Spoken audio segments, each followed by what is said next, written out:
Hey, everyone, and welcome back to Brothers of the Arcana. As always, I am Alex Aldea. I am Dave Ferrigno. And with us today, we have... Erik Ireland. Erik Ireland. And Erik Ireland is an incredible fellow, beard aside, even though that is an amazing feature, all in all, I would say.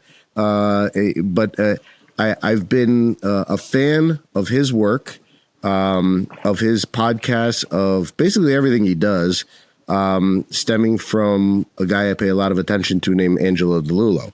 I read his book, got involved in some of the ideas behind persistent non-duality, and soon afterwards came in contact with a lot of Erik's work, and was just blown over by your honesty, your integrity, the way you approach life and its mysteries, let's call it. It's just an absolute pleasure to have you on the show today. Welcome. Likewise, thank you. It's fun to be here. Excuse me. I was looking into, when you invited me on the show, I was sort of looking into what you guys talk about. It was really interesting, and I didn't know much about it. So I'm sort of looking forward to learning a lot from you guys today too. And you are you're involved in the Freemasons, correct? That is correct. Yeah, correct. Both Dave and I are Freemasons. We're both past masters of our respective lodges. That just means you're president of a lodge of guys. The larger parts of which are the entire fraternity. Freemasonry works a little differently in America than it does in other places.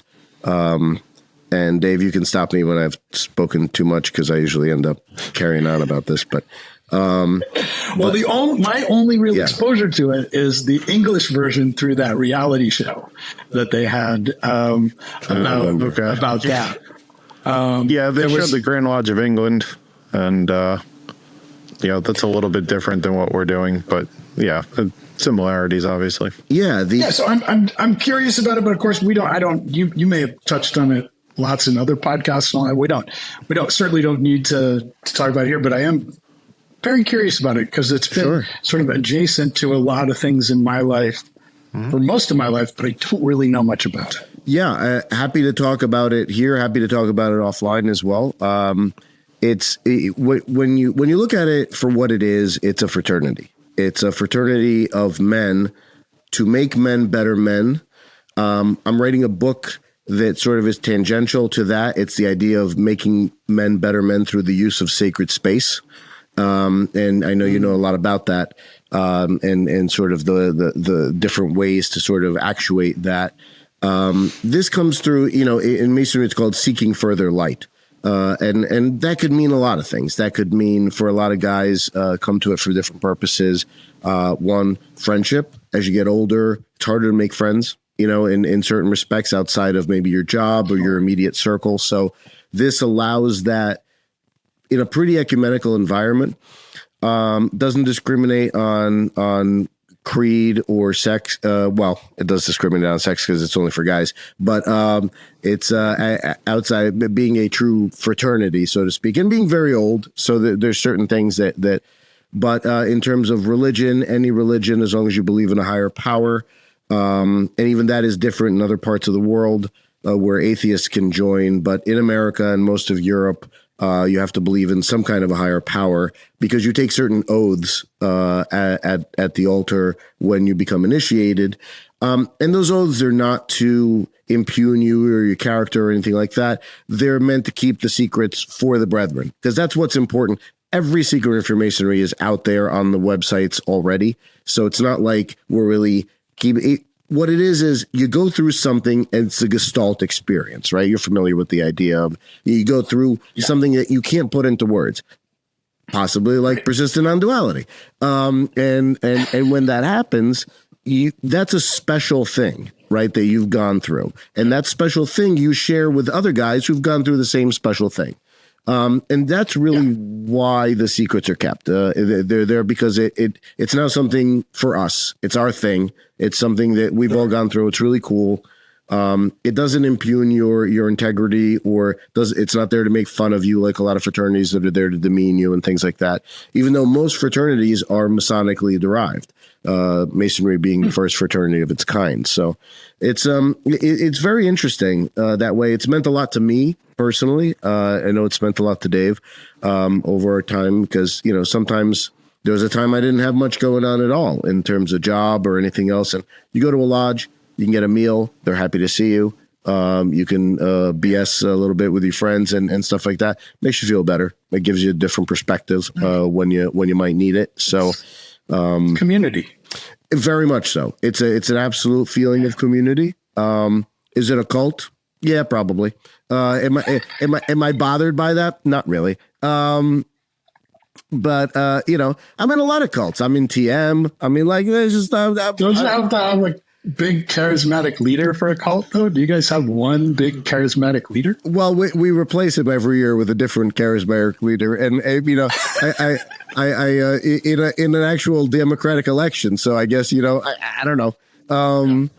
I'm sorry, I don't think you get to be a cult. All right, well, fair enough. No, we're definitely not a cult. Man, to that point, we have. I thought it was us, but the secrets kind of help. All right, no worries. The secrets do help. I do remember back in the early '90s, I had a roommate who had somehow or another had come across this big stack of turquoise covered booklets that had kind of all the Masonic stuff in them. Yeah. And at one point I thought, I wonder if the secrets are in here. I started reading those.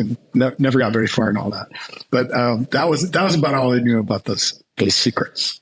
Yeah. There's really only two secrets that we don't talk about publicly.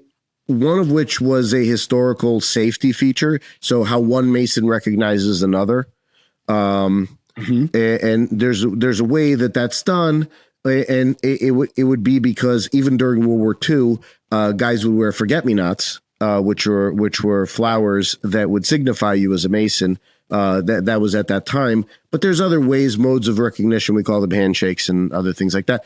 We don't talk about that because back in the day, Masons went to the concentration camps, much along with the Jews and homosexuals and communists and everybody else that wasn't in Hitler's ken, so to speak.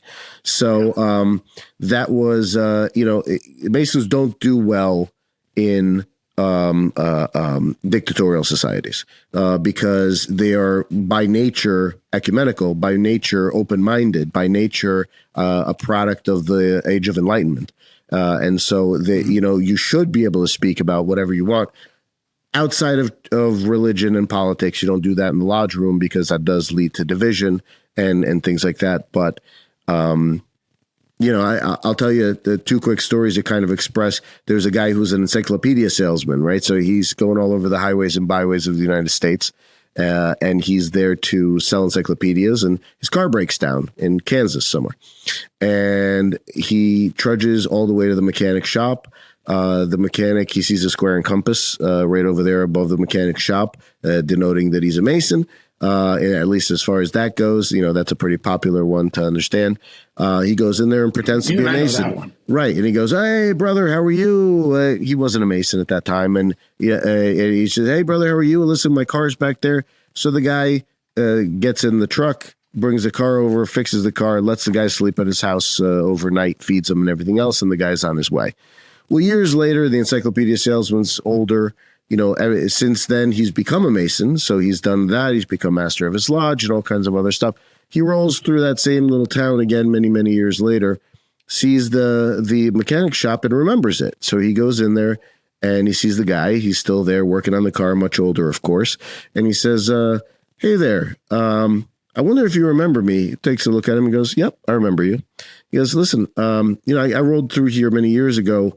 And I called your brother, I asked you to fix my car, and then you did all that stuff. And, I have a confession to make." He goes, "All right, what's that?" He goes, "I wasn't a Mason when I did that. I pretended to be. I am one now, though." And the guy shakes his head. He goes, "I know. And I knew then." And he goes, "Why'd you help me?" And he goes, "Well, you weren't a Mason, but I am." And that's kind of where...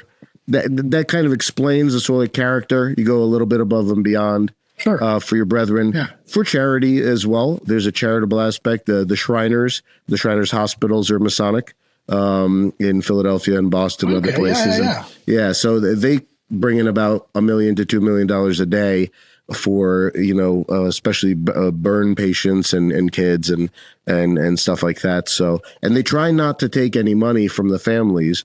They will take insurance because, things being what they are these days, but outside of that, they don't make the families go out of pocket for anything. So, which is really cool. There's not a lot of places can kind of say that kind of thing. So, but anyway, there's your primer on masonry. There was another story. That's exactly kind of what I was looking for. So thank you. Yeah, absolutely. And I'm happy. I'm sure there are a lot of other people who probably feel very enlightened by that as well. So thanks for the. I hope so. I mean, there's a lot of nonsense out there about it being Satanistic and all of that stuff, and really, that's just on Sundays, guys. I mean, come on. I'm kidding. That's not on Sundays or any other day. We don't get down with Satan. That's one guy that you can't follow and still be a Mason. At least not openly. Although I have to say the Satanic Church does a lot of great stuff. They have an incredible sense of humor and it was meant to be tongue in cheek, right? So yeah. They're not out to. They're not out to cause any harm. They're really just meant to show what extremism in religion looks like through parody. Right. It's kind of like, and that's another thing. You couldn't join Masonry if you're part of a fake religion that's fake on its face, like the Pastafarianism or something like that. Like the Flying Spaghetti Monster is not an actual god. It's an ironic god. So you can't pray to an ironic god, even if you're a millennial, I guess. Yeah.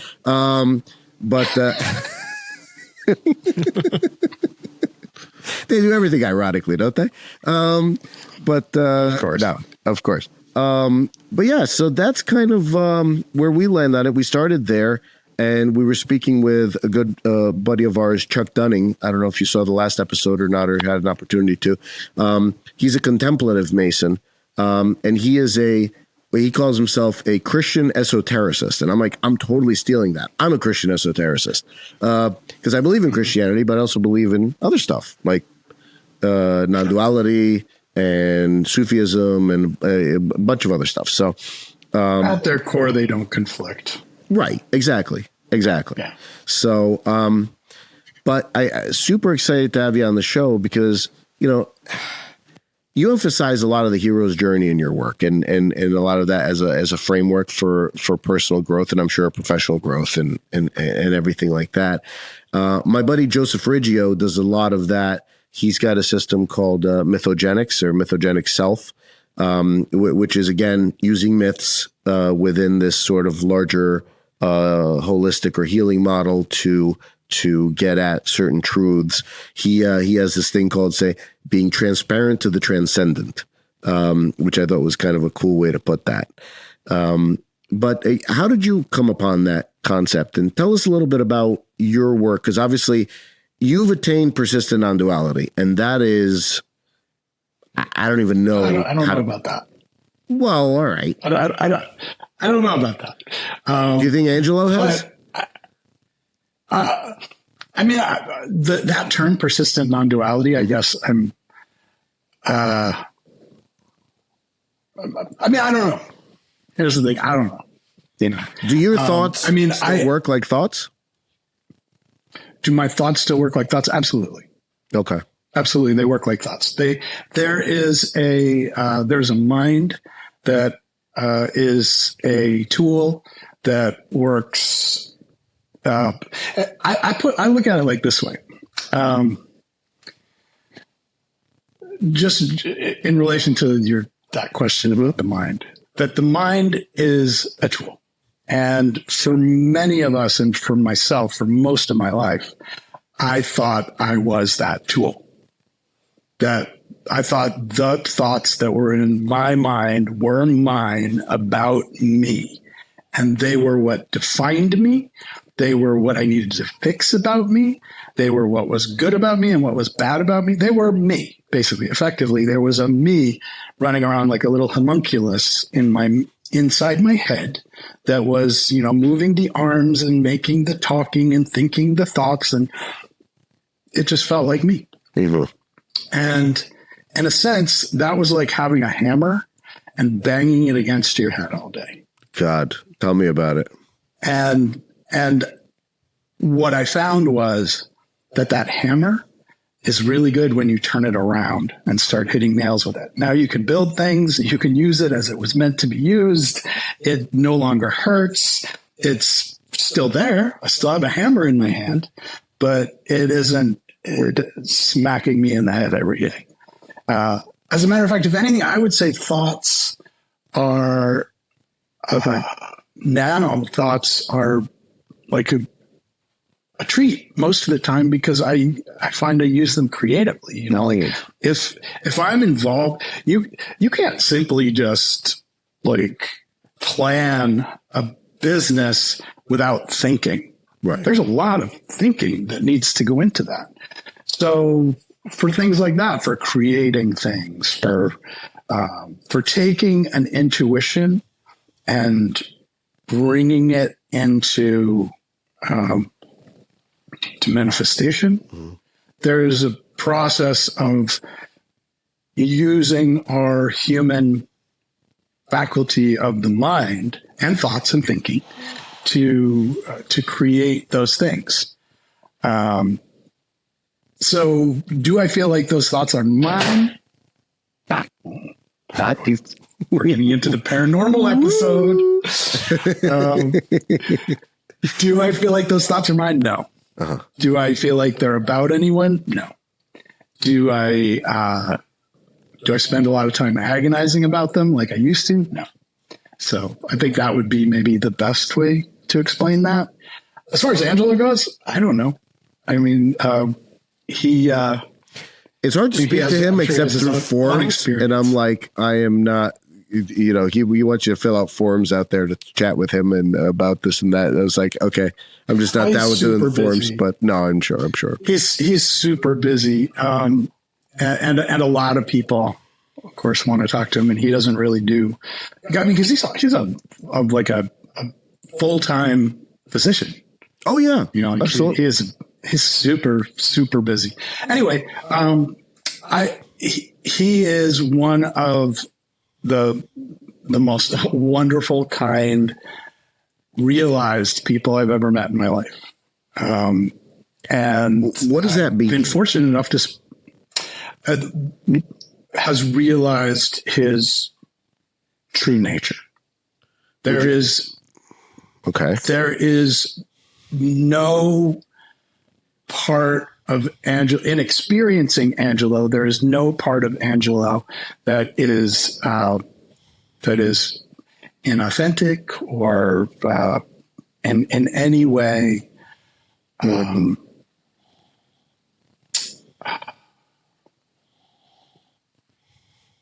it's like being around sitting next to a clear, quiet lake.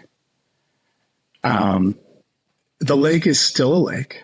The lake, you can still go swimming in it. Angelo is just a wonderful person. He's super fun to go to lunch with. He's amazing to spend a week in silent retreat with. He's no different from anyone else I know, other than he is so clear about who and what he is and isn't. Would you say you're there too? I wouldn't say that there's any way to really compare that. First of all, I can't know what it's like to be Angelo because I can't be sure. Angelo. I can only be me, right? And as far as comparison goes, I can only compare experience and awareness of the present to memories of experience and awareness in the past. So, I guess my question is, when you get away from this homunculus, right? So he had a homunculus, you had a homunculus, I have a homunculus, Dave has 3 homunculuses, homunculi, and you somehow put that thing away, or it's destroyed, or something happens to it, and it's never seen again.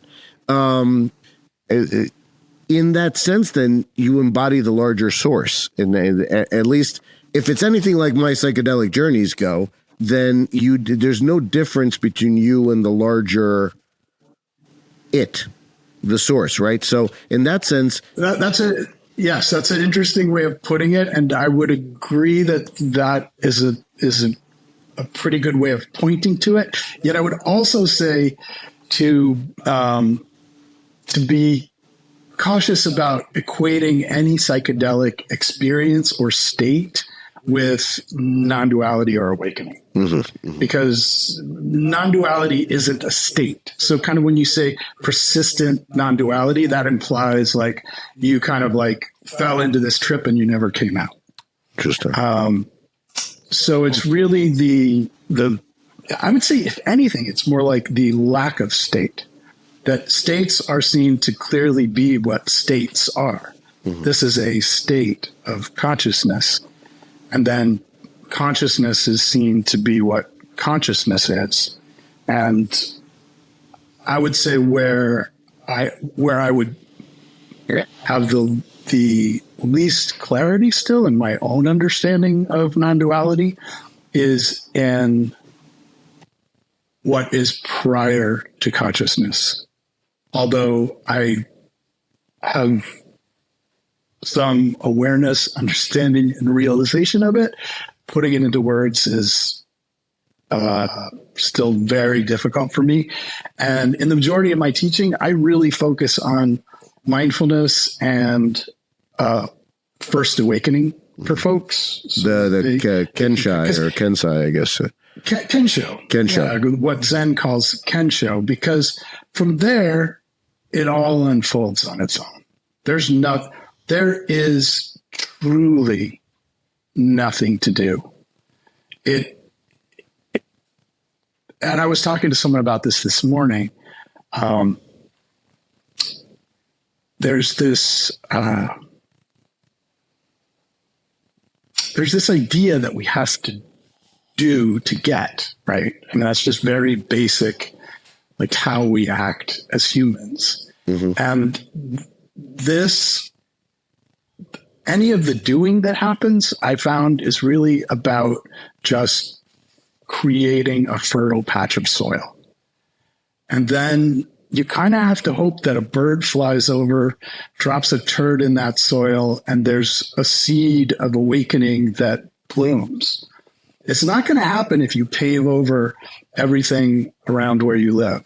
It's not going to happen if you never, tend to the soil.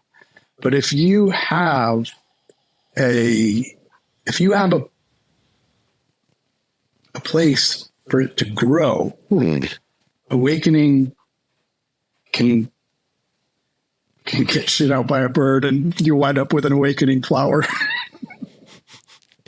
Okay, I'm not going to ask you to poop on the show or anything, but delicious. I'm not a bird. I'm not a bird. Yeah, fair enough. But yeah. Well, I've got a bajillion questions, but Dave, you want to jump in with anything that you have that's super on your mind? Super on my mind. Yeah, sure. Why not? Oh, well, don't get too excited about it. Go ahead. I won't get too excited about it. He's got a lot of talking to do this afternoon when we do the paranormal stuff, so it's going to be mostly him chatting. That's true. But so, Erik, in your view, how does mindfulness intertwine with spiritual growth? And would you say there's any specific meditative or reflective practices you feel would amplify that connection? Yeah, if there is one. Yeah, it's a great question, Dave. Thanks. Well, one of the other things I sort of just based on my own experience, my own life, is that I rarely talk about spiritual anything. And what I kind of love about the hero's journey is it's a very secular, it's the oldest secular wisdom we have that points to how to know who we are.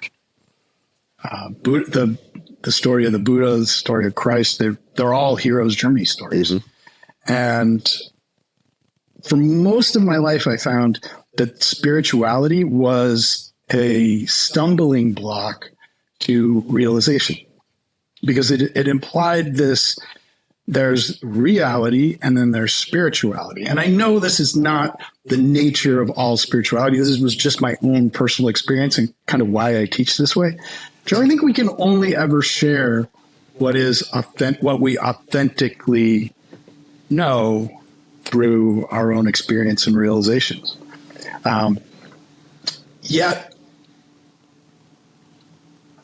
I have followed a spiritual path for most of my life, and I would still say that yes, I am on a spiritual path, and that spirituality and mindfulness is like gardening for that soil. Really, mindfulness is a way to make sure that when that bird flies over you, there's a crack in the cement, or there's no cement. There's a beautiful, natural plot of soil there. And what mindfulness does is it brings us back to the present moment. And I think the only reason it's even necessary for us, like my dogs, for example, or my cats, do they need mindfulness? No, because they rarely leave the present moment. Dogs have a small capacity to do it, probably because of the amount of time they've spent with us. They can go, oh no, something bad's coming, or oh boy, I didn't like that thing last time. But they have like a tiny little ego.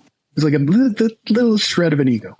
We have such strong egos that get built up during our childhood and early adulthood that kind of create that whole idea that we are our thoughts. We are our ego. We are this separate suffering self in the world that, needs to do and be to get and have.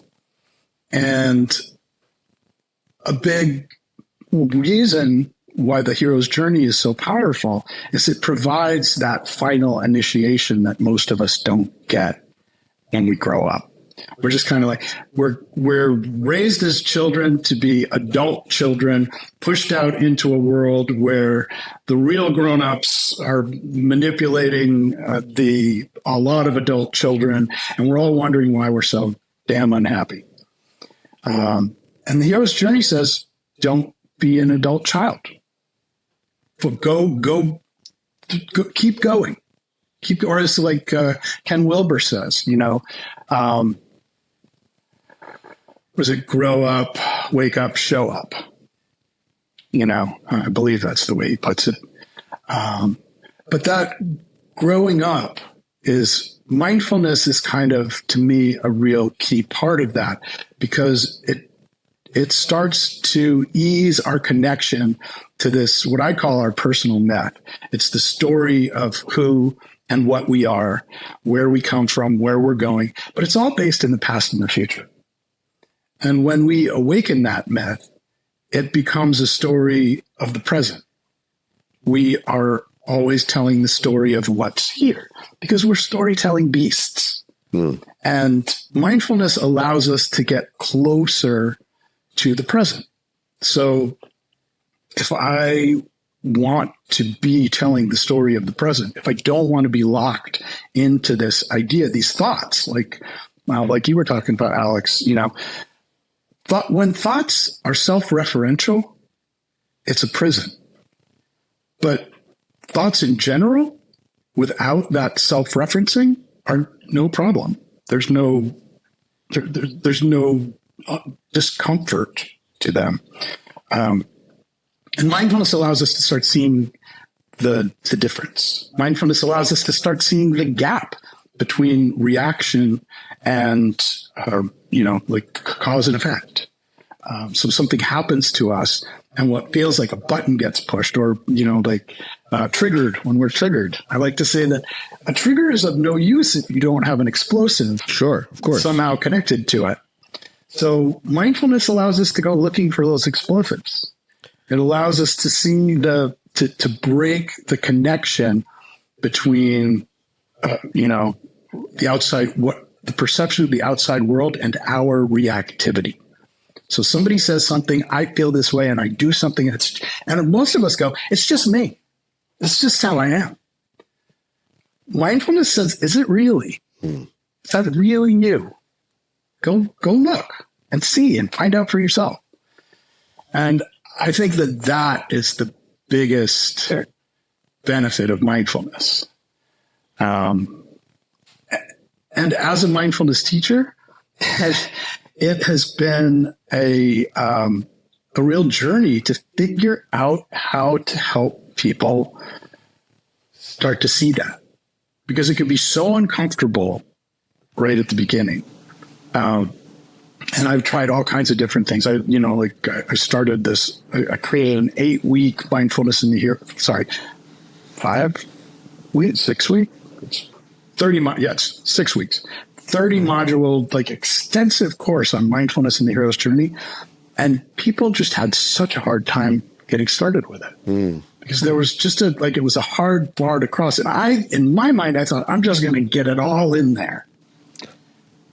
What I realized recently is that what most people really want, and the best gift we can give them, is to just kindle their curiosity a little bit. Just a little bit of mindfulness, a taste. And I've spent the last while building that. And that I've just released that. Well, it's not really released yet, but it's coming soon. Which is just a short 5-day mindfulness course with 8 minutes a day, and where people can just start simply. It doesn't have to be anything that they could even fail at. You can't fail at this one. So I think that mindfulness is important. Yes. It provides the fertile soil for us to know more deeply who we are. And I like to sort of liken it to the compass in life, and the hero's journey as a map of the terrain. Mm-hmm. Okay. So I'll ask this because okay, go ahead, Dave. Sorry. Go ahead, Alex. Okay. Go ahead, Dave. Go ahead, Dave. I'll speak enough. Trust me. All right. You mentioned the prison in the mind. Yeah. Or it could be a prison. So do you feel that with mindfulness, is there a shadow side of it then, if that's the prison in the sense? How could possibly people be led astray by their interpretations of, whatever's coming to them? And is there any kind of individual responsibility there in escaping that prison and healing from that? Sure. Yeah. Well, as a mindfulness teacher, it's something I think about a lot. I try to teach trauma-informed mindfulness, which means looking out for the signs of people who are having a trauma reaction in their mindfulness practice and working with that. There are some real simple things that we can do to keep those things from being barriers. But a lot of times people need some therapy before mindfulness. If you've got really deep trauma issues, or if mindfulness becomes very triggering, then it's a good idea to go find a therapist and do that work first, and then gently start to introduce the mindfulness, for sure. So yes, mindfulness isn't always helpful for everyone. Mm-hmm. That said, for the vast majority of people, it can be very, very helpful. And there's a lot of science to back that up. Sorry about the dog. No worries. Nope. And as far as our shadow goes, eventually mindfulness and the hero's journey reveal shadow material in our lives. They reveal the parts of our personal myth that we have hidden from ourselves, or that we never knew in the first place. And that can be really challenging. But ultimately, that is the dragon of the hero's journey. That is the reason the journey is undertaken. Seeing the fullness of who we are. And in my own experience, that's gone from seeing things that were very scary and upsetting, and, shameful, to seeing the fullness of it as just who I am. And again, mindfulness is a non-judgmental awareness of the present moment. So when we approach that shadow material non-judgmentally, it's like you can throw an arm around your anxiety and your shame and, light a cigar and talk. It becomes a way to just say, all right, you're all welcome here. This is no part of me is excluded. And that, in my experience, has been the healing of shadow work. Not like, oh, I don't have that anymore, or I don't think that. It's a sense of like, yeah, that's there and it's totally fine. It's not hurting anyone or anything. It just is. It's like, yeah. Did that answer your question? Yeah, absolutely. Thank you. I'll piggyback on that. I come from a Orthodox Christian background, Romanian Orthodox to be precise. Very dogmatic in many ways. They actually had a couple of priests on a podcast that said that the downsides of mindfulness, and that was that, they refer to the part in the Bible where it says, well, if you clean the house out, you have one demon in the house, so to speak, and you clean the house out. Now that demon returns and it brings back a bunch of its other friends because now there's no clutter in the house anymore, right? You've gotten rid of your thoughts and now it can sort of much more easily dominate you than it could before because there's no place to hide anymore because the house is in essence nicely swept. Okay. Obviously that's an older understanding. I think they probably, I think my opinion is I think they're talking about PTSD and they're talking about trauma responses. For the most part there, I don't know if you believe in demons or if that's like belief is really what that comes down to. Mm-hmm. Sure. Belief. What is belief? Right. And when you have a religion, it relies on belief. Sure. There are certain beliefs that you have to be in that religion. Mindfulness doesn't ask you to let go of your beliefs. It just asks you to be aware of them. What do I believe? Awakening is where now, if you want to take your beliefs to your awakening, into that, that's where beliefs really become that kind of shadow stuff. And Angela talks about this a lot, if you kind of want to like take a peek at who you really are and then shut the door real quick, it's almost like an extra layer of suffering that you get from that. So maybe that's what they're talking about, that there's could be. But I don't know. That hasn't been my own experience that mindfulness is allows more demons in. It really, if anything, it's just going to show you the ones that are there. And that's not even for everyone, it's really just like, do you want this?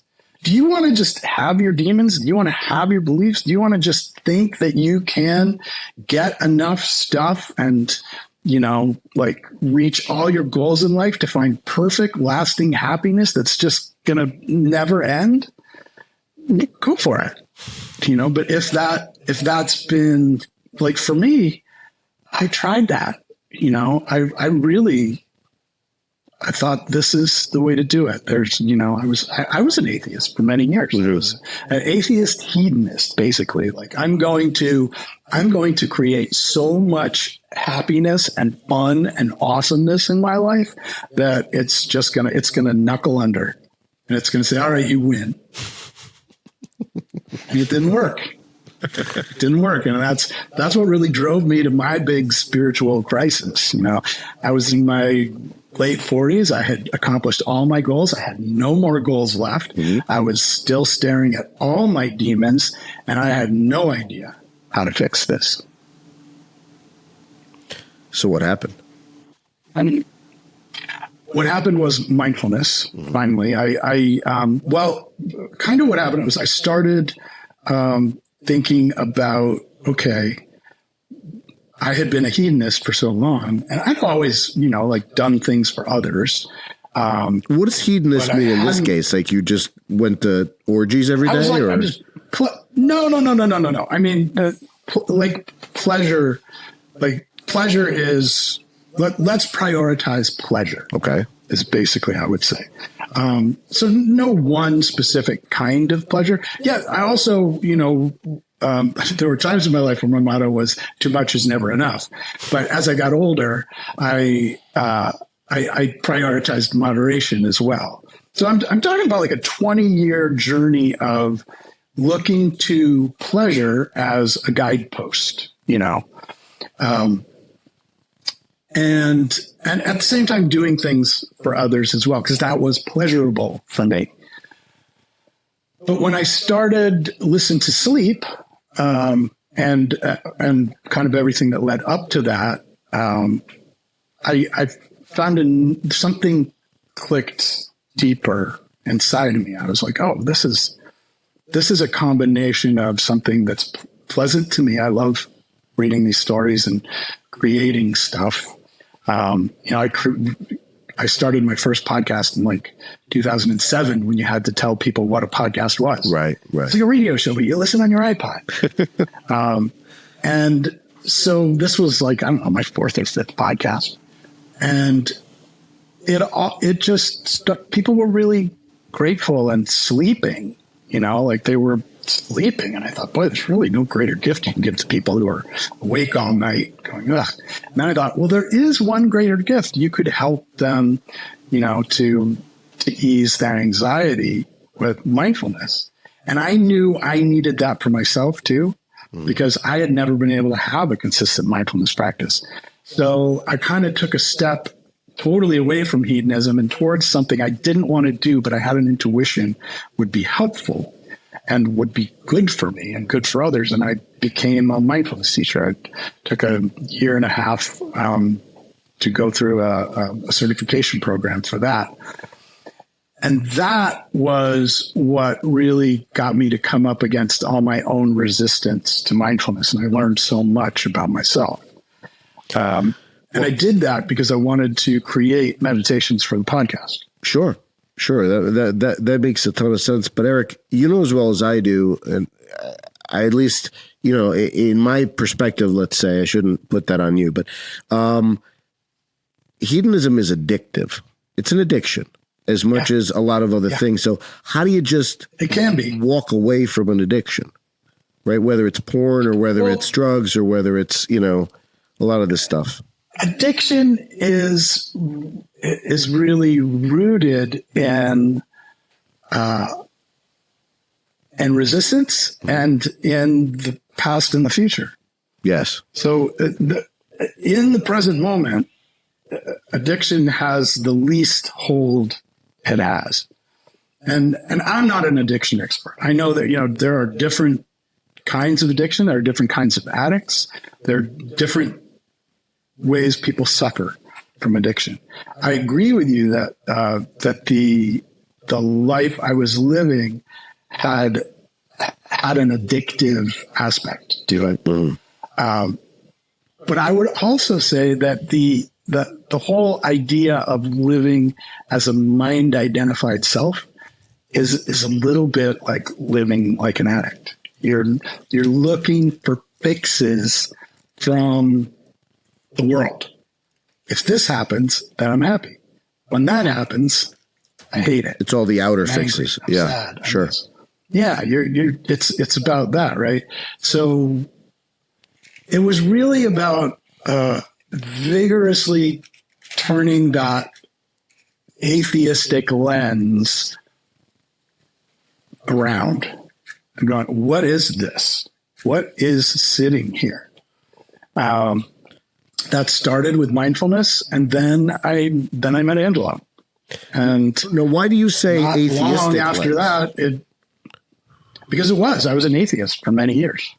Right, but what? I didn't have a higher power to ask for help. Oh, I see what you mean. I see what you mean. Got it. So I just sat here with me. And that was humbling and agonizing and all the things you might expect it would be. But it was also very revealing. And it also allowed me to see the fullness of humanity. You know, my biggest problem with spirituality was this whole idea of that there was some part of me that was missing, like the spiritual part. How do I get that spiritual part? Like, is a guru going to give it to me? Is he going to touch me on the forehead? And there's going to be Shakti and that, now I'm awake. And oh my God. Nisargadatta said that, right? So, you know. Yeah, exactly. So, but it had never happened for me. You know, I mean, you're talking to somebody who was a Rajneeshi back in the 80s. You know, I mean, I had gone through the guru thing. You know, I had been through that. But it didn't work for me. Mm-hmm. And I also started to think that this isn't my path.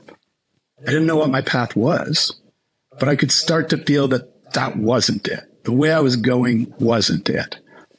So mindfulness opened up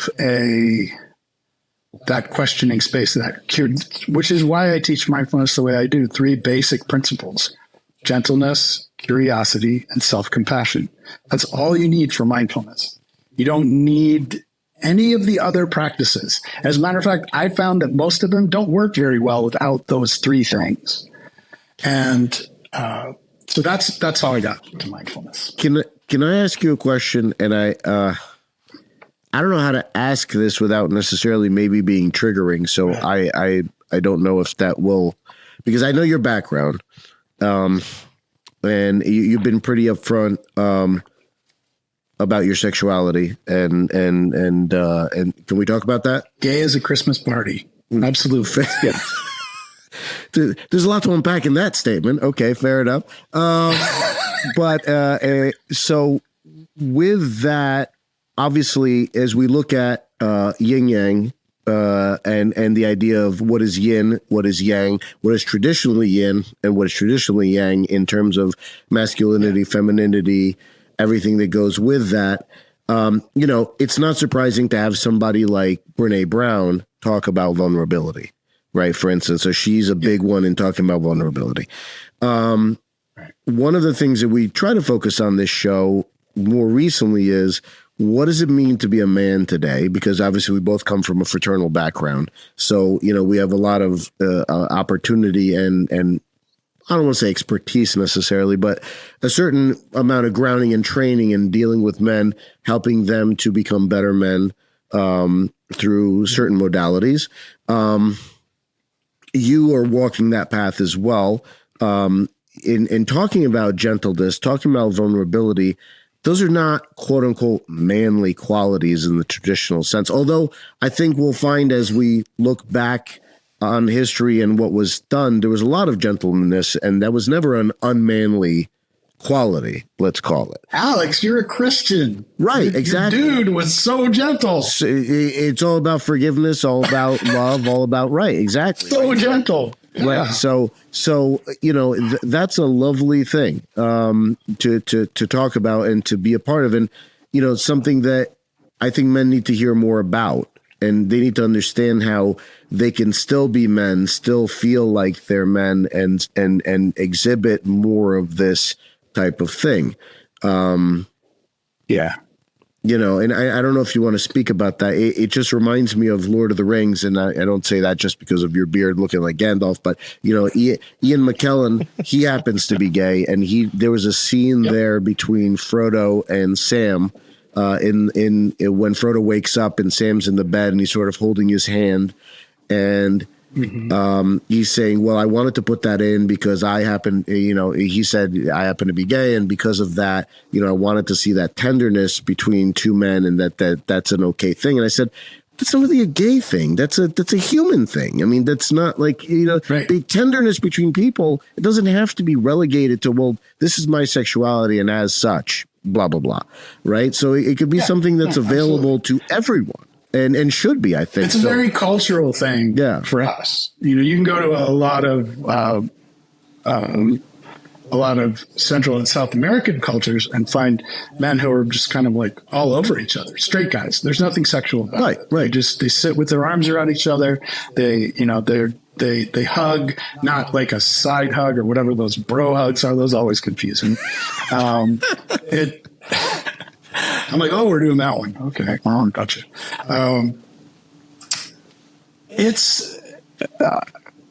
Carl Jung talks about this a lot. Okay. And he shed a lot of light on the hero's journey for me, his work. And we all have an animus and an enema. And in men, our enema is a lot stronger, and that's our female energy, and it is the resistance to that female energy that becomes. I found that in almost every part of life where we're going, what is this? Wait, this feels uncomfortable. This feels weird. This isn't right. There's some resistance to our nature. To who we are. And this also kind of factors into that whole the grow up, wake up, show up thing, of that to fully mature as a man is to see the fullness of what the emotional experiences of men are. And there are just a lot of people who are very immature emotionally. And a lot of them have very loud platforms. Some of them are presidents of countries. And we're still, you know, we're raised in these societies where as kids, we all heard that kind of stuff. And then as adults, we still hear it and we think, well, why am I the freak? You know, I'm just not going to say anything. And it comes back to identity too. This whole idea of who am I? Well, and this is something growing up gay. I mean, I look at it like it was a real gift in seeing through identity, because I went through so many identities as a kid because I knew my authentic identity was just going to get me killed. And I needed to be somebody else. Killed. So I was like, if I need to be I would started getting beaten up by kids younger than me when I was in 7th grade, you know. And sure, back in the 80s, there was gay people still get killed, you know, but it felt like it was a life or death thing. And I knew I couldn't, just never, not to mention just the shame of like actually saying the words. Like in Rhode Island in the 80s, when I was in high school, there was one kid who was out. One high school kid who was out. He was on the news, and the entire state was talking about him like, who is that freak? You know? Wow. So, you know, I actually would love to meet that guy today because, I mean, everyone balls of steel. I mean, he was doing something back when, you know, I didn't come out till 1988. And I was in college, like 22 years old, before I finally realized, okay, we're going to going to dive into this and see what this is all about. But it's a combination of all those things, you know, and getting back to identity, this whole like the mask that we wear.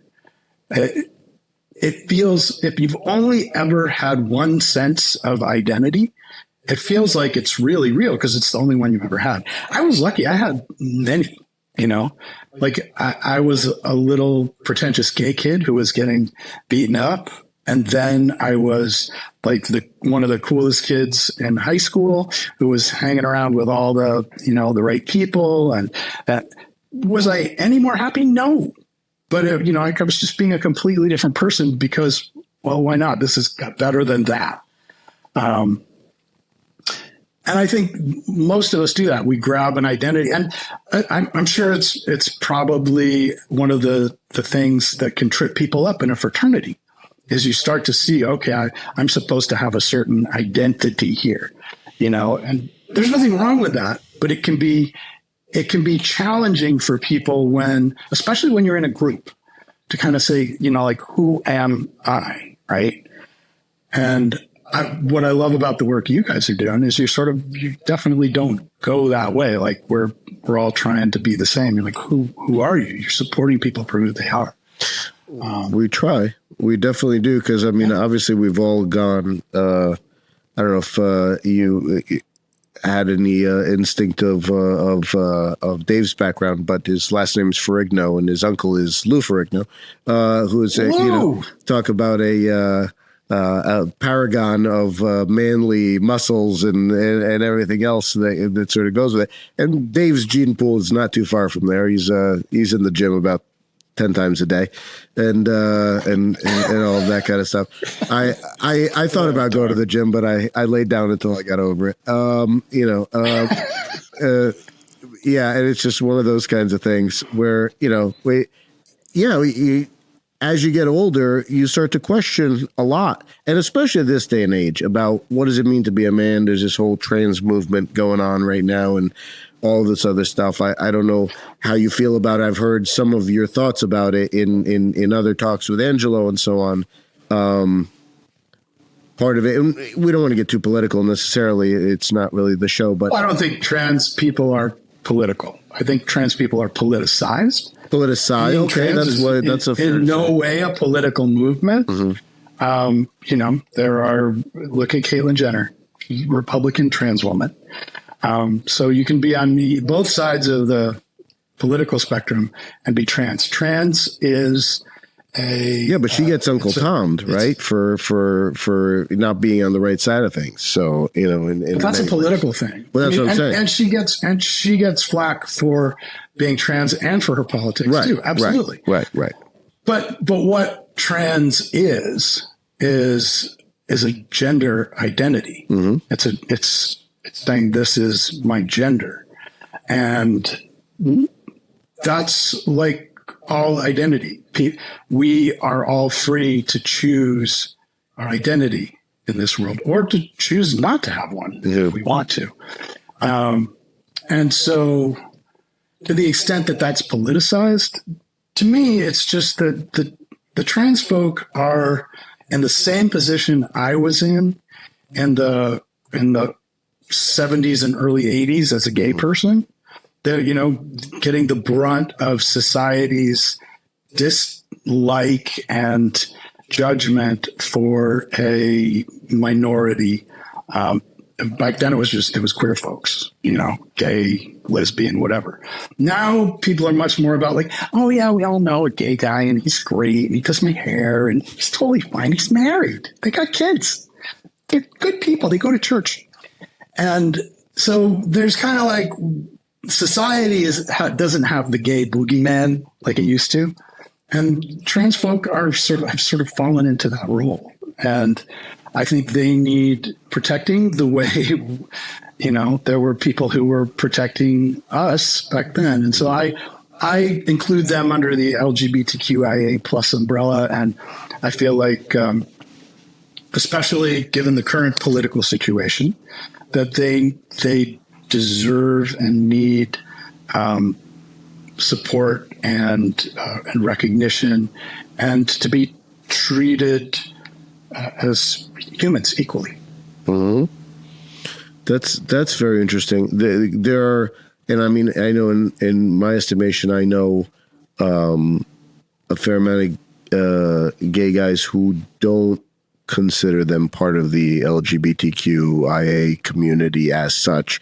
Is sort of even that is a sort of a mythology that gets put on that maybe they are, maybe they're not, based on mutually shared experience and so on. They are the T. They are literally part of the LGBT. Well, no. I get that. They're part of like when it used to just be 3 letters. Right. Exactly. So they're all timers in the LGBT community. Yeah. No. It's that's funny. Very cool. That's very interesting because now you've got a lot of. Well, let me ask you this though, from a sexuality perspective, how much of that, and I'm talking when you regard mindfulness and the idea of Kensho, right? But so one of the trans also isn't sexuality. Trans isn't sexuality. Well, you can be trans and then be effectively asexual, or whatever. Yeah. Or you can, if you are a man and you're dating a woman, you're not gay anymore, are you?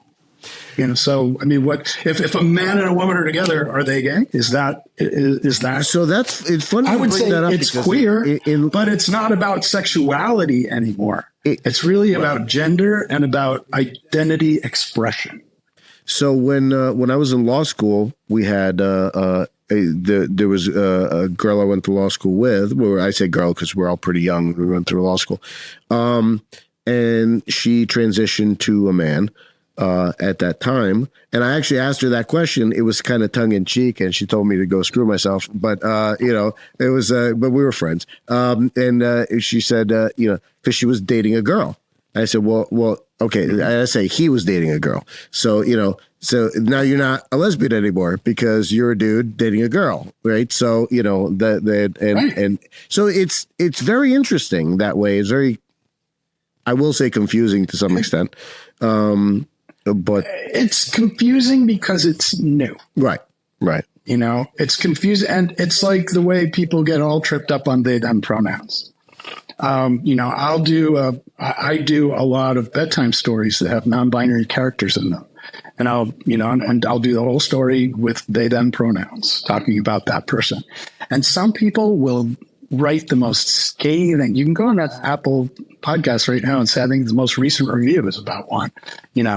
That's so stupid. Why do you do that? I was born perfectly happy with my gender identity. And this isn't about you. Right. It's about the other people. Right. You, educate yourself. This is just what other people prefer. And I feel like if it's the least, it literally is the least courtesy we can extend to someone to just refer to them in the gender that they prefer. Yeah. I don't use a name I made up for someone. I use their name. So. Right. So that identity as regards Kensho, though, how do you keep that type of idea from then becoming a new ego position, right? Which would then take you further away from mindfulness and Kensho and getting into. Yeah, no, I get your point. It's a great question.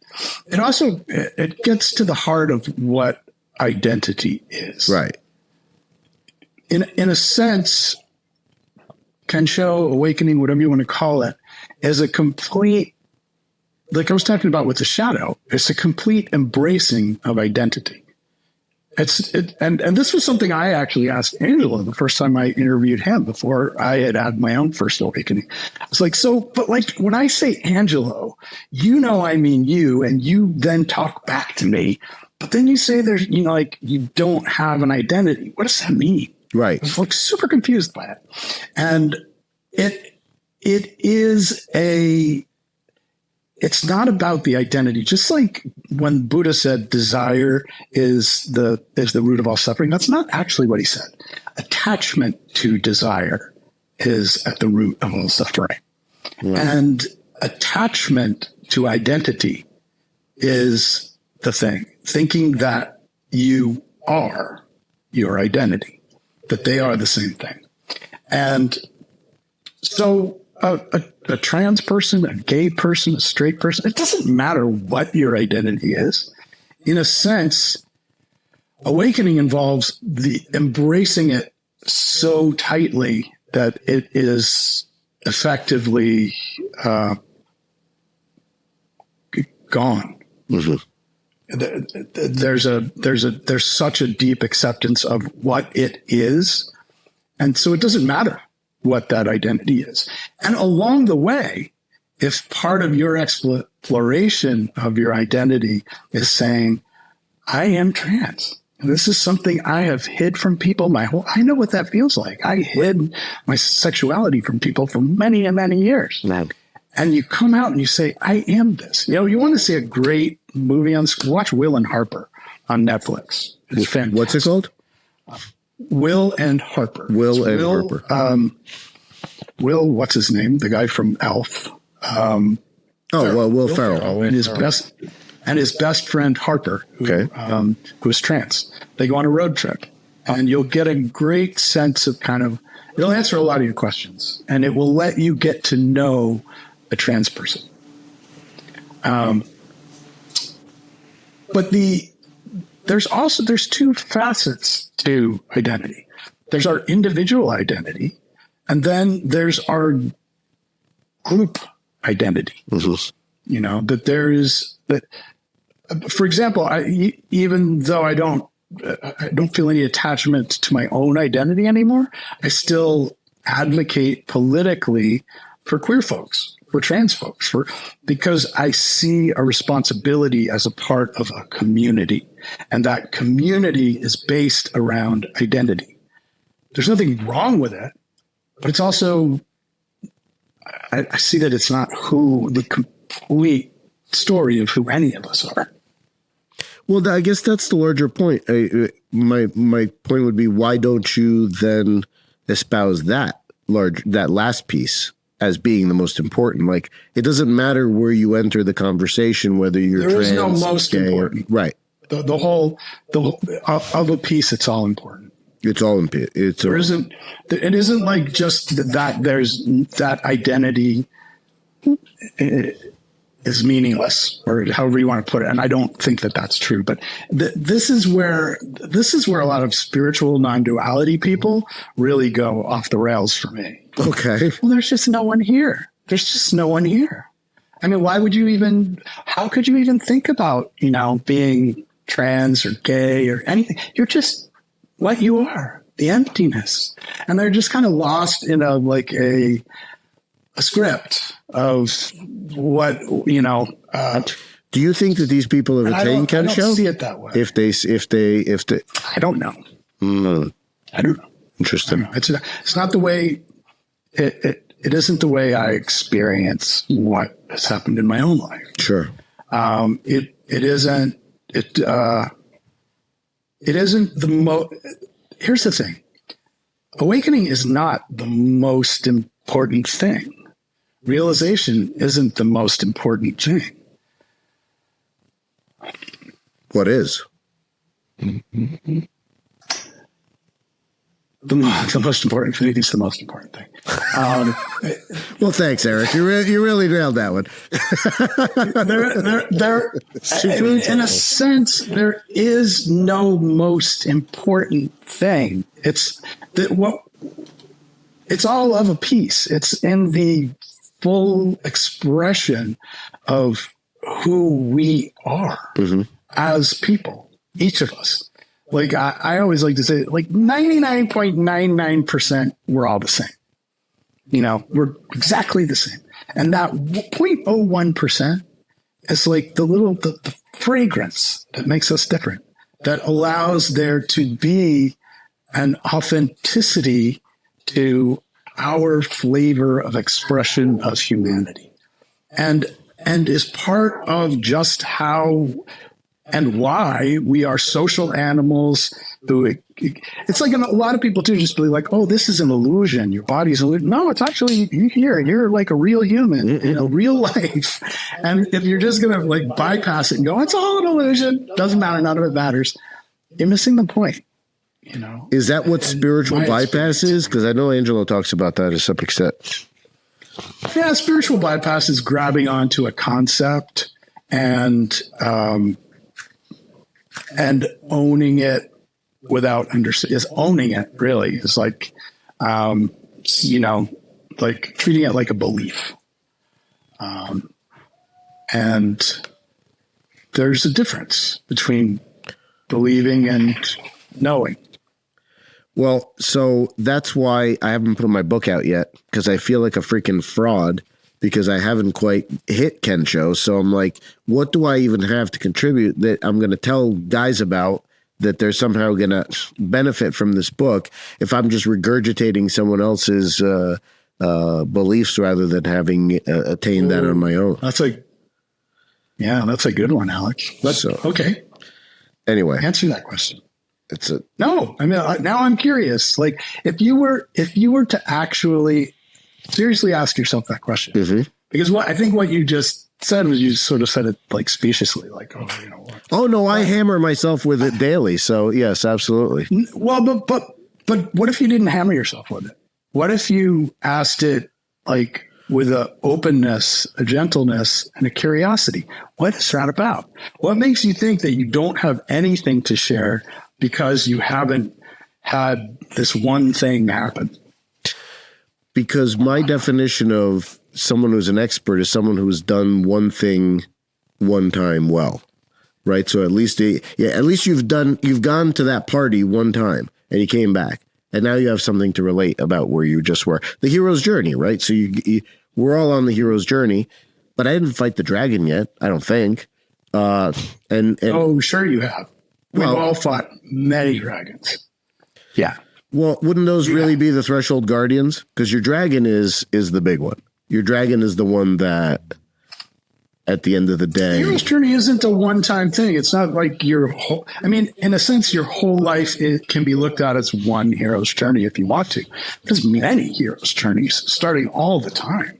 Anytime we're confronted with a choice of, do I accept this transformation? Do I accept this journey into the unknown?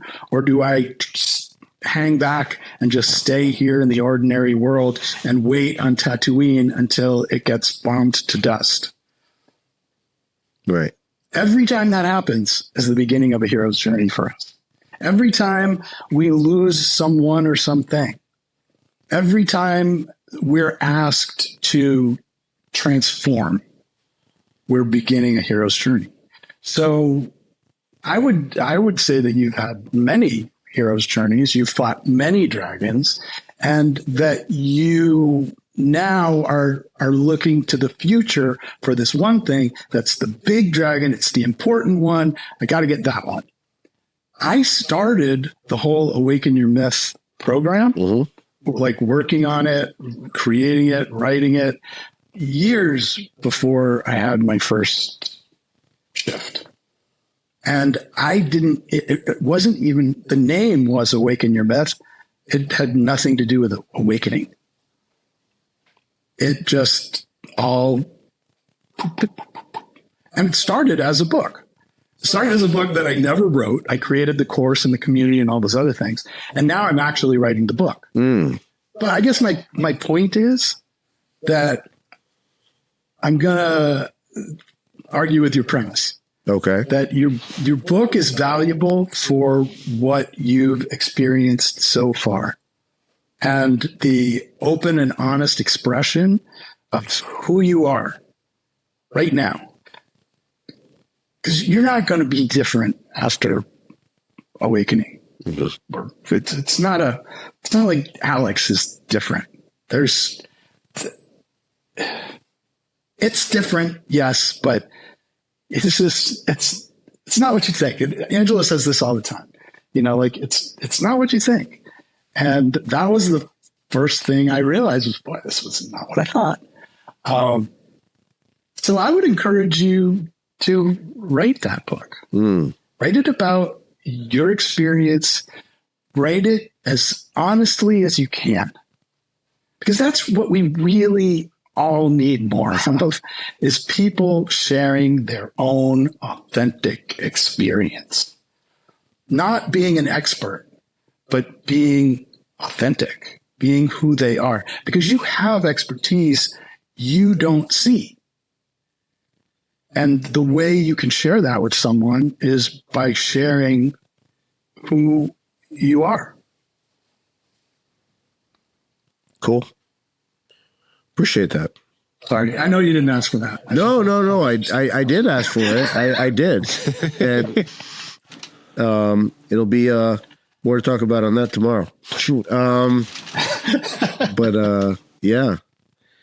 Dave, you've been curiously quiet over there. And by curiously, I mean your usual.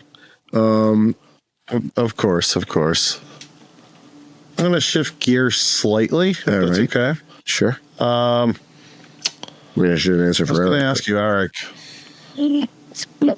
So what role does self-reflection play, within the day? Like, obviously being mindful is extremely important. But when you're going to sleep, are there any specific ways to clear your mind? I think in today's world, with all the different distractions and nuances, all the stress, the anxiety people face, whatever challenges they're facing in life, is there something everybody should be doing every day, preparing themselves for bed, kind of getting rid of that journey? And also, as a second to that point, do you believe that sleep quality has a direct impact on our mental and emotional state? Yes, to both questions.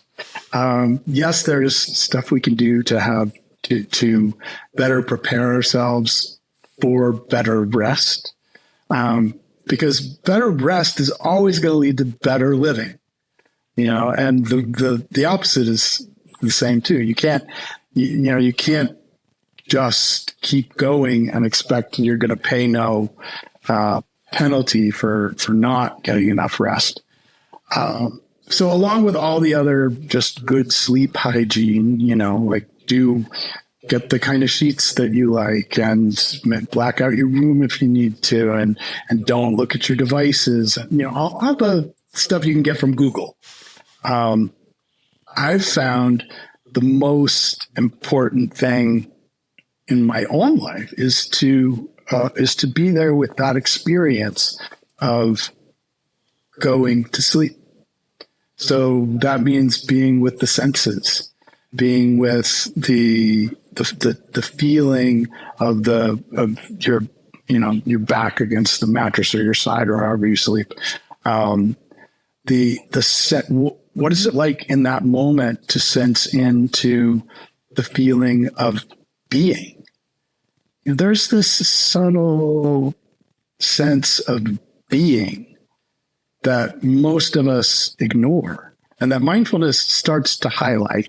You start to experience more of the subtleties of experience through a mindfulness practice, but especially when we're moving from conscious to unconscious. There's I like to kind of almost like follow it, like you can feel consciousness slipping away. And as it slips away, it reveals this, it's almost like waves or a hum, or there's this very subtle sense of being, simply being. And that can be very peaceful and something to give the mind kind of something to do is really because for most of us, the reason we don't sleep is because the mind is like, oh, I got to do this or I got to do that, or we're thinking about something. And then that gets our nervous system going. And now we're feeling something and thinking about something. And then we're on the loop. How do I break this? How do I break this? And we stay on that loop long enough and we're like, we just wipe ourselves out. We just pass out. And if we can, and this is what I love about the whole mindfulness as curiosity, compassion, and gentleness, is the curiosity gives the mind something to do. It takes that hammer and it gives it a house to build. It gives it a tool that it wants to it lets the tool be what it is. So we say, okay, what is this falling asleep? what are these feelings? What are these sensations? How does the breath feel going in the nose? How does it feel going out the mouth? We just let the mind be the mind. And then compassion is that opening of the heart to, we all go through this. I'm not special. I'm not alone in this. There are people all over the world tonight that are, that are struggling in one sense or the other. And we let our heart open up to that, to the fullness of our own experience and our humanity. And then the gentleness is what connects them. We're not pushing on any of it. We're not demanding that experience be a certain way. We're accepting it. We're leaning into it. Okay, what is this? And even the thoughts.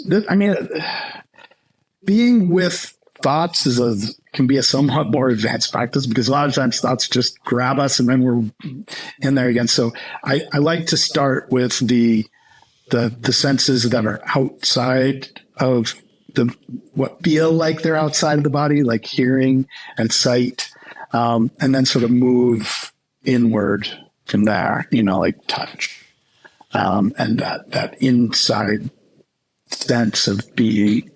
But I think those can be really helpful. And of course, like a bedtime story or a meditation can be, I never really used to do that much myself. But I've heard from so many people now who, swear by a good bedtime story or a meditation before bed. I was much more likely to do like a guided meditation, but that was mostly only because, like, before I became a mindfulness teacher, I could count on a body scan putting me to sleep because I had so much resistance that my mind would just shut it down and be like, no, dude, we're not going there. So I would fall asleep because of my own resistance. So it was kind of like it was a hack for me. Like, I'd do a mindfulness meditation, but I wouldn't get any mindfulness out of it. It would just knock me out.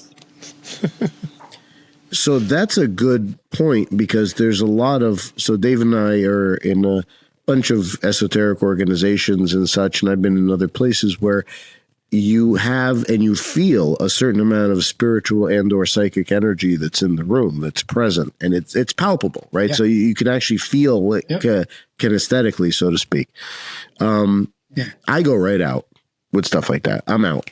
Like same thing with meditation. I can't get through a darn TM meditation. I'm out. I'm just like, I was doing. It's so common. Even your gentle path meditation that I was doing earlier today in the car, I had pulled over and I haven't gotten through one yet. I just go right out. And then I wake up sometime later like, oh, okay. So I guess it's good that you pulled over. Drooling on yourself. Yeah, just drooling on myself. Absolutely. And so, waiting for that bird, for the spiritual holy bird to crap on me. Gotta find that flower. So, I mean, is that resistance? Is that what it is? Or in that, I guess? For you, I don't know. Yeah. For me, it was, for me, it was resistance of like, it was my ego shutting down the show. Like, no, we're not going there. Nope. So how did you get past that? Persistence and acceptance. It was really about the curiosity will eventually show you what it is. Getting curious about it, saying, what is this? It's like there's this, and I was talking about this with someone this morning. There's this progression of acceptance and curiosity that can be kind of magical. There's this acceptance, which is like, this is what it is. And then there's the curiosity. What is this? Mm-hmm. So it kind of starts with that acceptance of, okay, this is here. This is what it is. What is it? And that reveals, in my own experience anyway, all the important stuff. You were asking what the important stuff is? That question will reveal the important stuff, and it doesn't get revealed by the same thing that's asking it. Right. So oftentimes alchemical. Very interesting. Alchemical. So now you're getting into some interesting provinces here of metamorphosis and alchemy of what one thing translates and transmutes into the other. So what does the identity transmute into? The identity doesn't transmute into anything. The understanding of what it is what is revealed. So it isn't an alchemy. I mean, in alchemy, nothing is lost or gained. It's simply transformed. So it isn't about losing the lead to get the gold. It's just about being with, okay, what is this? What is this? And you said you've read Angela's book? Yeah, well, most of it. Okay. The last chapter I haven't gotten there. Is another one of the most important things. Oh, I better read chapter that. on inquiry. The chapter on inquiry. I had to read it 4 times. Okay. And again, I came up against heavy resistance. But what is this and who am I are 2 of the most powerful questions we can ask as humans. And when we ask them non-judgmentally, when we ask them from a place of acceptance, of curiosity, of self-compassion, we were throwing Miracle Grow all over that soil. We're really we're throwing out birdseed and a little bit of X-Lax, and we're getting so close now. A little birdhouse up there, a little red carpet, little birdhouses all around. Over here, This is gonna happen. This is gonna happen. Yet you still gotta wait for that part. Yeah. Yeah. That's the part that's that Indiana Jones leap of faith thing. Because that's the part you don't control. No. So something's doing that, right? So something sends the bird. It's not you. Beyond my pay grade. Yeah. These are the things that I think about. Yeah, right. Yet it won't make the bird come any quicker. Right. You know, your beliefs about where the bird comes from and what will make the bird do what the bird does have very little to do with the actual bird itself. And this is what the mind wants to do. It wants to pull this problem apart, and we're gonna fucking do it here. You know, I'm tired of this. I need it. I get it, Alex. I've been through a lot of what you're talking about. The sense of I'm tired of this. We're gonna make this happen, and that is actually a great place to be if you don't stop.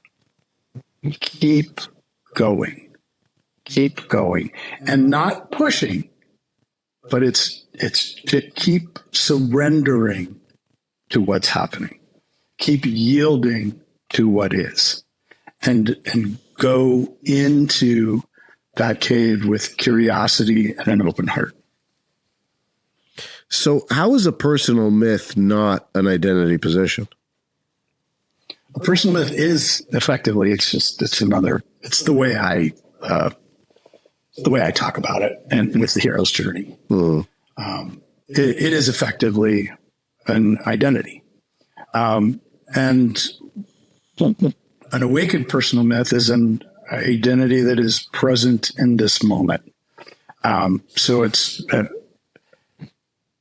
like this is a lot of spiritual people talk about kill your ego. You know, this is about ego death. Right. Gotta kill my ego. I need to murder that mother. You know, you don't, in my own experience, there was no ego death. Listen. There was a complete ego acceptance. The ego is not gone. There is not, you know, like this bright, beautiful light in its place, and all I ever feel is love. There's this clear seeing of all of it. Like, oh, okay, that's just what this is. Instead of it being like, my freaking ego again. Guys, I never get what I want because my ego is going to sit up and you change this about me and that's wrong. But this is good. This is really good. I like this part. I've been working real hard on that and we're winning there. And it's this whole complicated ego math, you know? So I like to say that you're going from a personal myth that's rooted in the past and the future, this whole game of fixing the problem of me, to a personal myth that is always arising in the present, fresh and new every moment. You know, like I don't know what I'm going to say. I don't even really remember a whole lot of what I've said so far, but I know I'm talking, and I'm a guy named Erik who has like stuff to say about things. But it's not, and the hardest part for me about writing is like doing this on an empty page where it does start to want to be like, especially if I use something like word, which is like, oh, that's the wrong word. And I'm like, what, how do you turn that off? You know? Yeah. It's a free expression of all that you are is an awakened personal myth, basically, versus one that's lost in the past and the future and a whole set of ideas and beliefs about what should and shouldn't be. Have you ever read, I'm reading it again now, The Name of the Wind, Patrick Rothfuss? Oh, God, that's such a great book. Isn't it? So, yeah, they wrote one other one. And screw that guy for not writing the third one. I don't know what the heck he's doing over there. But I know. It's what a dick. Anyway, maybe we'll get him on the show. He's kind of adorable, though. I love how much he just pisses people off with this whole, I don't know, probably never going to happen. I was just so tired and it just happened. I don't know if I have another one in me. You know? Yeah. And he could make millions. Oh, yeah. Millions. But he's like, no. Yeah. Probably not. So this whole idea of, you know, of so and so forth, the Tamerlane the Great, they got stuck into a room made of rock with no door. And he knew the secret name of stone and he spoke it and he told it to break and it did. And he then, you know, walked out the side and he was falling 50 feet, but then he knew the sacred name of the wind. So the wind picked him up and gently put him onto the ground. So he spoke the name of the wind. So that's always fascinated me by this idea of identity and then getting past identity, right? Because you think about that, you think of Plato's The Cave, right? The allegory of the cave, and the same idea of that's us when we're functioning within identity, where we see a piece of something, whatever it is. And again, and I know you said you can't equate it to psychedelic stuff, but that's the closest thing I have to equate it with outside of my small little sparks of actual being in the present, which have happened. I had to pull over. I don't know why this keeps happening in the car, but I was listening to a Warhammer 40K novel. I don't know if you're familiar with any of that kind of stuff, the fantasy sort of sci-fi, dark future stuff. Anyway, it tripped something for me. I didn't ask for it in that moment, nothing. But it hit me and it hit me hard. I was completely non-dual in that moment. Everything was right up against the present moment. And I had to, it was happening in the Lincoln Tunnel as I was driving, which is not good. And so I got out of there. I called all my friends who say, I don't know what's happening right now, but I think I do. I think it's the thing. And it's like what I've been wanting to happen. So I don't know if that was Kensho or if it was more of just like a spark of whatever, because I guess Kensho was supposed to last longer. But I had a question in there somewhere. If you can figure it out, then go ahead and answer it. Well, you were talking about the name of the wind and about that whole what is effectively a myth. It's a and this is, we are storytelling beasts. So, and this is what I love about what I do now, is that I'm trying to take these things that no words can convey and tell a story in the present moment to who is present. Right. You know, which is you two guys right now. And then once this goes out into the world, whoever actually like clicks that play button and the beautiful synchronicity of all that.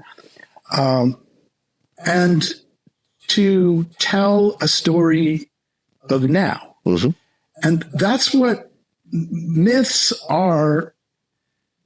And most stories that aren't just most stories that go somewhere, that are about transformation, that are about our human experience, being human, share that ephemeral sense of what it is to be a human, the part we can't put words on. Mm-hmm. So, and this is what also you talk about awakening, and it sounds to me like what you had was like a little sort of foretaste, right? And that happened to me a few times. For you'll know when you'll know, you won't doubt. There'll be no doubt. There's no more doubt, and I think that's a good kind of marker of like, wasn't it? Other people would disagree with that, but I would say you'll know. But there is this, there's no way to literally, because it's going to be different for each person. Awakening is not a thing. It is absolutely unique every time it happens. And to even say that it happens isn't quite right. But it's not about like the rock or the bird or any one metaphor or actual thing. It's about being in the present with experience and identity and the shadow, the whole mess of it. Finding a way to, like Ramdas always said, to be here now. And that's where awakening happens. Awakening happens here, now. Awakening will never happen tomorrow. Awakening never happened yesterday. And I know that sounds douchey, but... Well, it doesn't, because at the end of the day, it always seems like it's so aloof, right, as a concept, because you can't really explain it. There's no way for the mentality to really own it, which it wants to own it, right? It wants to own that that understanding of the experience. So it's very similar. So you talk about a coming of age sort of thing. You talked about that before, but we don't really have that in society so much anymore. Masonry has that, in terms of there is a thing that you go through that is like a coming of age sort of separating boy and man kind of thing. You can get it. Most people don't know that, but you can get it for a very reasonable price, pretty much at any small city or town. And it may be the last bastion of being able to have that experience in the Western world. I mean, outside of that, you'd have to go to a shaman, go to something else, whatever. But like, the Spartan idea of growing a boy to a man, it doesn't exist anymore.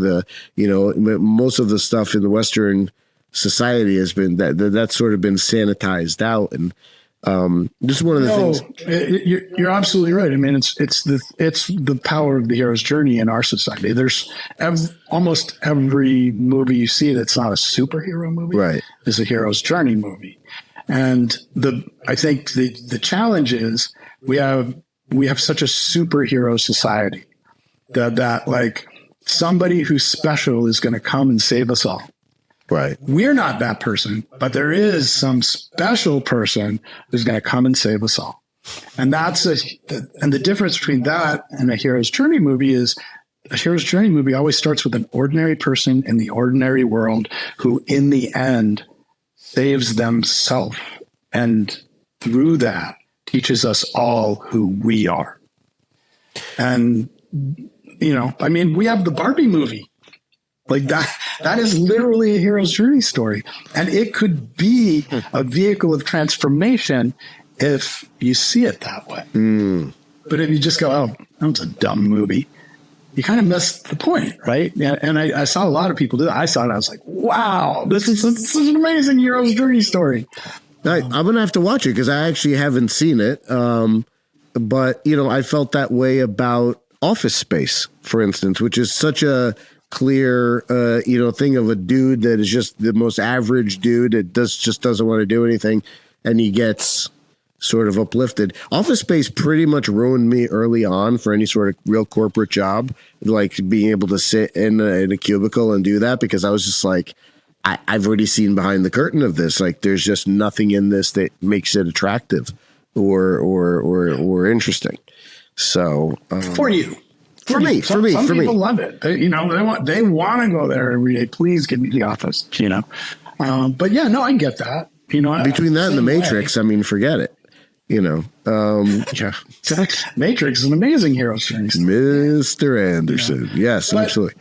But both Barbie and the Matrix are the same story.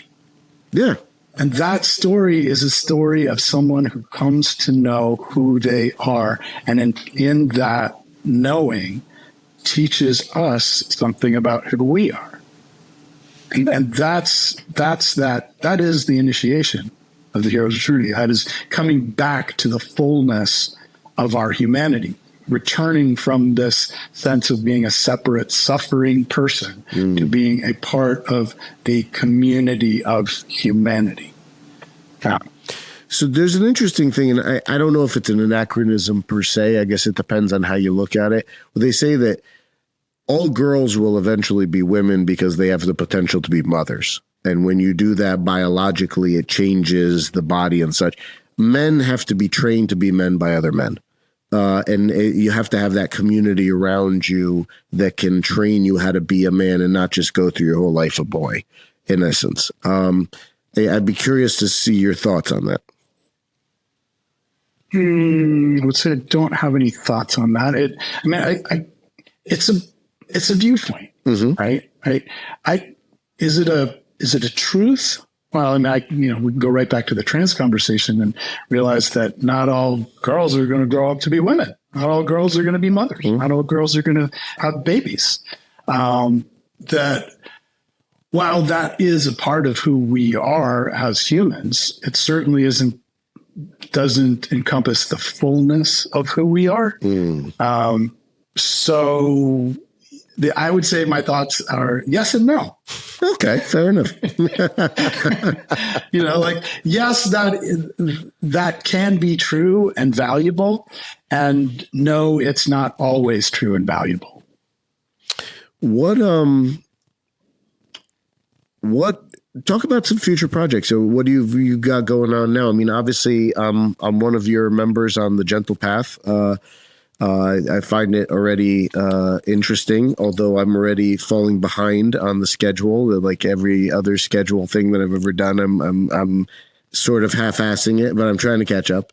And it's important to me that maybe if you stop falling asleep all the time. Well, yeah, that's the problem. That's the problem. It sort of limits my ability to, interact on a level that I would like to. But talk about your future stuff. So you said you have your 5-day or 7-day enlightenment course and meditative course, mindfulness. Well, what you we're just talking about the Gentle Path. I just recently it's right now it's in pre-launch, so it's kind of like the beta, I guess. And one of the things I realized recently is that I needed to change the name because Gentle Path it belongs to 12-step recovery center, and they publish books and things like that. Oh, they have a trademark, and I don't want to mess with that. Sure. So it is now Gentle Trail, which is like one of those beautiful synchronistic things. Well, of course, like it's a gentle trail. I live on a mountain. It's my whole vibe. Yeah. Duh. And why did I not think of that in the first place? Because I need to do it this way. So if people are interested, they can take the one you're taking at gentletrail.com now. It's available. It's still kind of growing and changing. The plan is to create more of those, to give people who are interested in things like mindfulness, relationship skills. I think I want to do one on abundance and manifestation, because there's so much misinformation around that. Isn't there really? That's crazy. We didn't even touch on that, but that's a whole other thing. Yeah. Yeah. Like that's some wackadoodle nonsense going around out there on that stuff.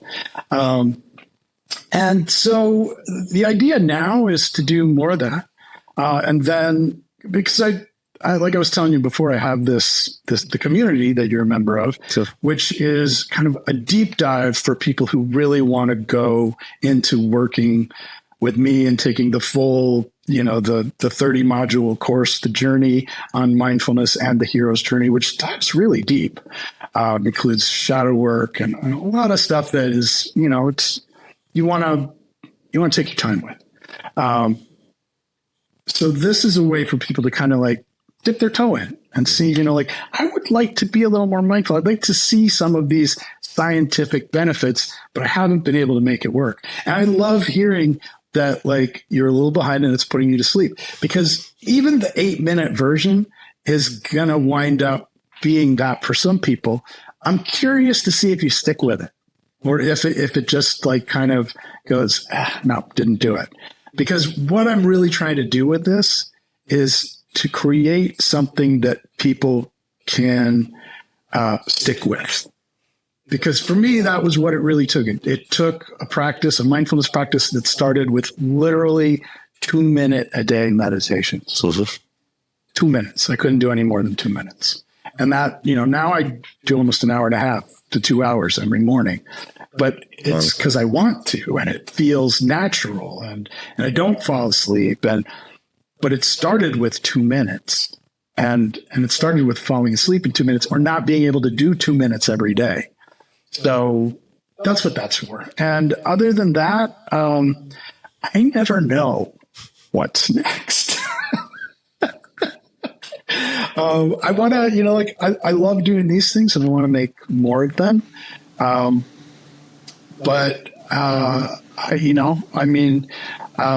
My husband and I have dreams of doing some stuff together. I would like to do more live retreats, things like that. But it just hasn't happened yet.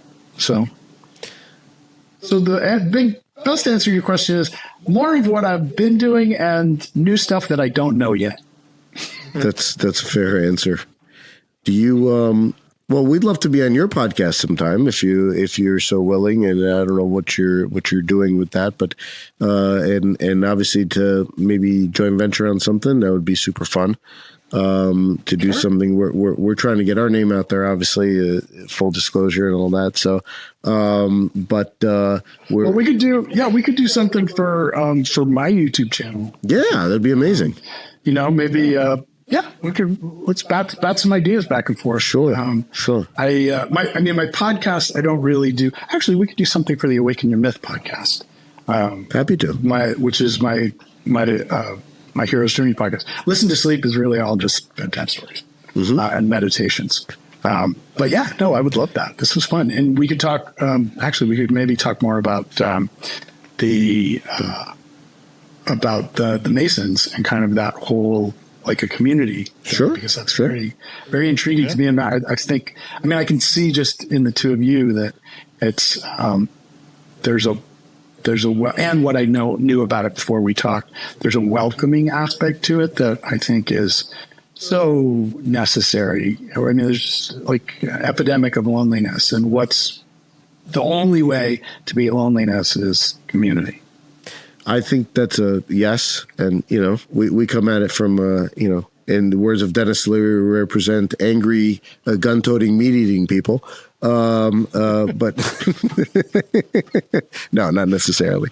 But it's an interesting thing because Masonry is so ecumenical that you do get folks from all walks of life. And it's one of the reasons why you don't discuss politics or religion there is because you don't want to trigger people, which are really not there for that purpose, right? So they're there for friendship, for coming together, for doing things like that. So you wouldn't want to talk about stuff that it could be divisive, for exactly that reason.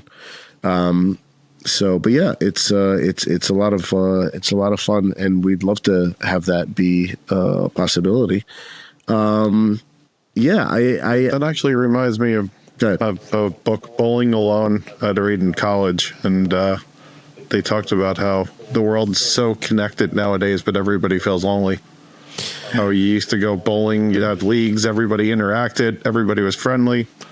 All of a sudden, the world became what it is today. With all the cyber bullies and everything else. Oh, God. Well, And that's just, that's kind of like, okay, that's what it is. What can we do with that? Where do we go from here? And I do think that communities are at the core of not just who we are as people, but what is going to allow us to be all that we are as people. What's going to allow us to not blow ourselves and this planet up. So anything that brings us together is a good thing, individually and collectively. They said something, I forget where it was, maybe it was on Joe Rogan, where they said anybody who's a presidential candidate should have to go through like ayahuasca 10 times before you're allowed to then be a, which I thought was such a cool idea. Like, I don't care if you're a Republican, Democrat, ayahuasca. And then we figure out what's what. If you're still either a Republican or a Democrat or anything, and after that, then maybe at that point you'd have the right motivation for leading. And that's just not just our elections that just happened, but like just a general thing in the world. I have a good friend of mine who's studying with the Shipibo people down in the Amazon right now, and he's a huge, tall, 6'7" guy from Upper Michigan, and he's down in the Amazon right now studying their songs and doing all the stuff and doing dietas with the various plants down that way. And he told me, he goes, the Shipibos, they were told by the plants, it is time to take this out to the world. Like, this can't just stay in the Amazon anymore. It's time for this tradition to now meet the world and to start to change things, maybe one person at a time. I feel like you're doing the exact same thing. Angelo's doing the exact same thing with the work that you're doing, bringing about that authenticity, that integrity, that oneness, and pointing a finger or trying to lead as best you can to that Kensho moment. Bird told me to do it. The bird said, yes, yes. I buy it. I mean, listen. After it pooped on you? Listen, from a man who you just recently cut your hair, which I what prompted that? Because you really had the Gandalf Dumbledore thing going on, and then now you cut your hair, so I was a wizard. Now I'm just like a Viking. Now you're a Viking. All right, well, fair enough. They got shamans. Vikings had the whole thing. But it's just fun for me. It's just fun for me to mix it up. Okay. So, yeah. Fair enough. Well, Dave, one day I cut the beard too. You won't even recognize me. No, don't do that. That gives you all the wisdom. I feel like that's your brand now. You got to stick with the beard, man. Well, that's all you need to tell me to get me to shave it off. Hey, it's reverse psychology. So wait till December. Absolutely. Dave, any final questions? Anything lightning round kind of things? So this is a funny one, but just so with Alex falling asleep, does he have to be mindful of mindfulness? Like, That's great. Is there actually a way that he could do that where he's not taking away from the mindfulness, but perhaps could actually be cognizant that he's falling asleep or whatever? Yeah, that's kind of like what I was talking about when we were talking about your question of what do you do to help you fall asleep? It is that in that almost that liminal state of falling asleep, there's a very open connection to consciousness, and we tend to just kind of like walk through it like a door and slam it. But if you just stand there in the doorway for a little while and watch and listen, there's a real opportunity to kind of like see into the matrix. So yeah, mindfulness is really about that curiosity of experience, not a certain experience. Like a lot of times people are like, okay, I need to be aware of my breath. And that is a great practice and that works. It's awesome. But it's supercharged when you get curious about the breath, when you have a sense of compassionately being aware of the actual human that is doing the breathing. And when that whole endeavor is undertaken gently. So it is about the what, but it's very much about the how as well. So as you're falling asleep, Alex, or to anybody who's going through any kind of like mindfulness doesn't work for me. I would have said that for years. I would have said, yeah, mindfulness doesn't work for me. And that would have been the end of it. And I would have fought you on it. Being curious about that can yield incredible,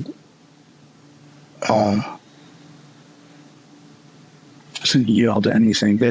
It opens something. It's revealing. It's revealing. So it's just getting curious about the whole experience of it. What does it feel like to even want to stay awake, to want to not to sleep, to the whole experience? Just be open to all of it, and don't demand it be on a timeline. Don't rush the bird. Push the bird. That would be. We need to make sure Alex is not operating heavy machinery. Yes, or in the Lincoln Tunnel. Because apparently that's when these things happen. It's just like, oh, you're in oncoming traffic. Oh, time for enlightenment. Yeah.